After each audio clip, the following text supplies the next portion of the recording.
season down here in Florida until the 19th. I had this deer on camera pretty much all year long. Really hadn't planned too much on taking him during early bow season or anything like that, just because normally during late December, early January, I have some bigger deer that'll show up on the property. My neighbors that lease the farmland around here and the adjoining properties completely destroyed my hunting lease. I've been here for going on 8 years now. Have managed it, passed a lot of deer just to make sure they get older. I've killed quite a few good ones over the last 5 years consecutively, all in the 130-inch range. My biggest being a 144 last year. My neighbor on opening day of gun season killed a giant that I had been passing for 4.5 years. He ended up scoring 148, which I believe without his deductions he probably would have went about 152. He's on Woods and Water magazine and stuff, so we definitely have the genetics out here. As far as what I was using, this is the Umarex hammer, the 50 cal air rifle. I've been hunting with it now for about 3 years. It's a great gun, very accurate. I got a burst on top with the reticles and stuff like that. It's zeroed out to 75 on the main crosshair, and then my second reticle down, I'm good out to about 120. Third reticle, I'm good almost out to about 170. I have made some 200-yard shots with it and held a 3-inch group. But as far as the blood trails go, when you do shoot an animal, I've played around with a lot of different ammunition for these things.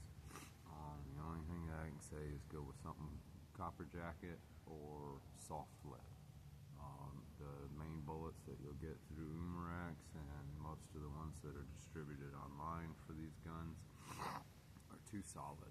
Yes, they're very accurate, but you will get basically little to no blood trail at all on the deer you shoot. It doesn't matter where you shoot them. I've shot them in the lungs, I've heart shot them.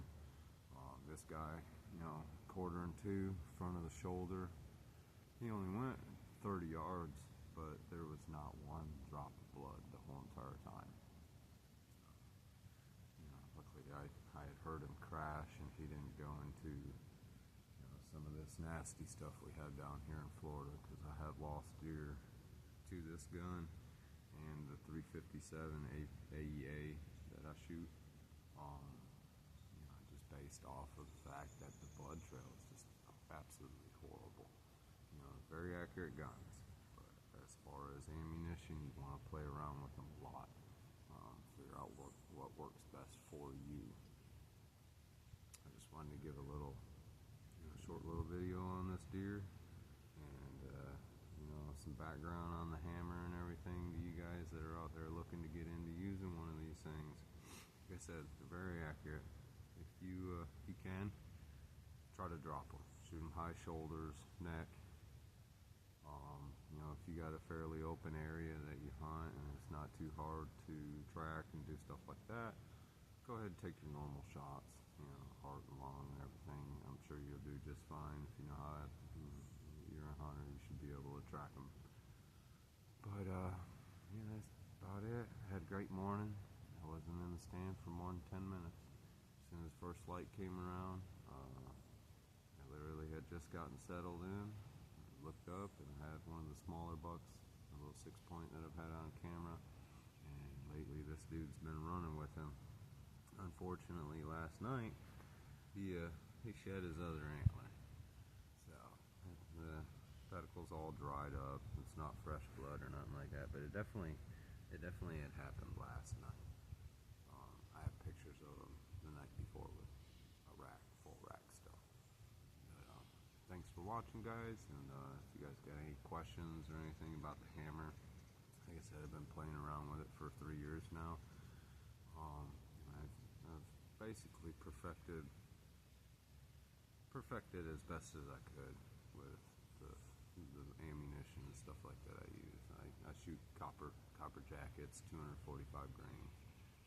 They're actually a Sabbath slug for muzzleloaders. They don't necessarily fit your receiver or your clip snug. They'll slide around in there. They're a little loose, but as far as accuracy, they're very accurate, and the expansion is a lot better than the hardened lead slugs that go